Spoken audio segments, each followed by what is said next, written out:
peresmian Piagam Elia.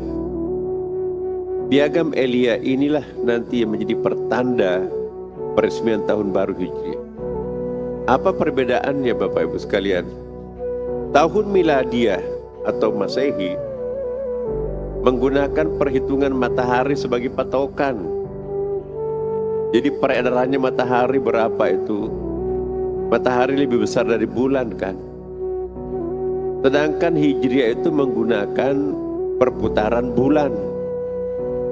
Berarti karena matahari lebih besar daripada bulan, satu tahun kita itu lebih cepat 11 hari daripada kalender Masehi.